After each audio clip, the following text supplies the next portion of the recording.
Thanks for watching my YouTube on assessment as and for learning. As you may know, I'm changing jobs from alternative education school to a traditional school, so I thought I would do both, how I've done it in the past and how I'll do it in the future. So, review of my classroom in the alt-ed setting. My classroom would be about 10-15 students working on 8 to 10 different courses. Students work independently through booklets. Some students like direct instructions, others like check-ins, others want a total independence. Students would either attend class or do drop-in, where they drop off work, drop in. During the class time, I'd be rotating around to all the different students, checking in with them, giving mini lessons, talking through work with them, and doing things along those lines. So if we look at assessment as learning in this setting, this is for the attending students only, because this is not possible if you weren't attending. Students develop daily goals with the assistance of the teacher or EA. So for example, John's goal is to complete 4 pages per day in his book, where Mary is to stay on task for 60 minutes of the class. So each goal is very individualized. Assessment begins at the beginning of the semester with the teacher and the student deciding what mark they should get that day. And as the semester goes on, the task is handed over to the student independently. This marking board works as follows. You either get an M, E, or N. M means you met expectations. E means you exceed expectations. N means you need improvement. And this board that I have up, it's a white erase board with names and looks pretty much exactly what it says here, is just for tracking. So it allows myself and the EA to look and say, okay, what's working, what's not. If we see trends going on, we may be able to hedge off what's going on.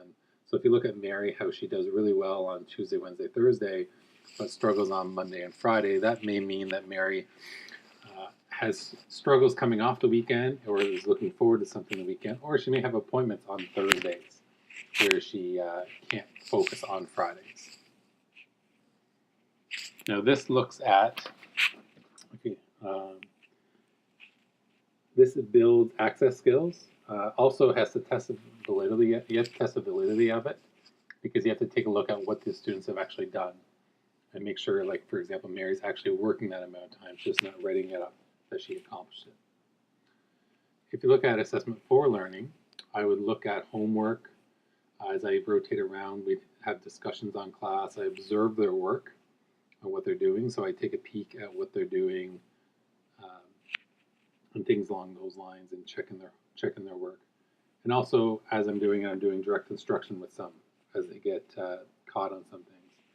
And this adjusts the access, hopefully reduce access barriers, breaks down bias as well because you're working one-on-one with students, so you're not perceiving what the student's doing, you're actually knowing what the student's doing. Now I'm moving into a traditional high school, so this is how I like to do it in the fall. My classroom in the fall is going to be a flipped classroom. This is what I'm planning on doing, a flipped classroom with vertical non-permanent surface learning and hopefully mastery learning model, where the students, let's say we're doing a unit that's 10 days. The students finish their work after 7 days and they're given a quiz. If they obtain a mark, a passing grade of let's say 70, that shows mastery of the work, then the students for the last 3 days go on to enrichment projects, inquiry projects, self-guided inquiry projects, where if you didn't achieve the 70%, you would go back and review what you need to still master. So if there's a part of that unit that you're still struggling with, you go back, review it, relearn it, master it before you go forwards. So assessment as learning, I've thought of a 3-stage exit ticket system. Number 1 would just be a poster on the board beside the wall, beside the door where they leave, where it has a traffic light. Red, green, yellow. They each have a button with a magnet on it. They walk by at the end of the day. They put their button beside where they think they are and understanding the work that day.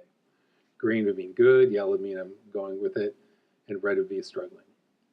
This would then turn into a personalized traffic light card that they would hand in, where they explain a little bit more. And then the last stage would be electronic uh, ticket along the lines of emphasizing strength of what they're doing well and what they're having a challenge with. I haven't found the technology to do this yet, but I'm looking at maybe it'd be something in Microsoft OneNote that I'm looking to work with, but something they can quickly do on their phones or tablets and just hand in. Oh, I'll just go back there for a second. For this one here, hopefully it would restrict access access barriers, and it would build access skills as well. So assessment for learning, a couple things I'm planning on doing. With the vertical non-permanent surfaces, the students work in groups on whiteboards, as can be seen in my picture there. And while they're doing this, I can walk around, observe what they're doing, observe how their work's going. I can drop in and ask them a question, have a discussion with them about how it's going, what their thoughts are, how they arrived at this conclusion. I'm also looking to make electronic notebooks, and I'll be able to, from my computer, go in and check their electronic notebooks and see how everything's going. And lastly, the mastery quiz, which will help tell me where exactly they are, if they've mastered the material or if they have not mastered material. As I said before, if they've mastered the material, let's say 70, 75%, then they can go on to inquiry-based learning projects, enrichment projects along those lines where they start to build on the skills that they've mastered. And if they don't, that will tell me what they're lacking and how I can teach them what they need to know, what we need to go review in order to master the skills required. The mastery quiz also ensure they have proper access skills. The data should be valid due to the questions being directly correlated to the curriculum. Thank you very much, and hopefully this was a little entertaining. I know I'm not a big fan of typing, so I thought it'd be nice this way. Thank you.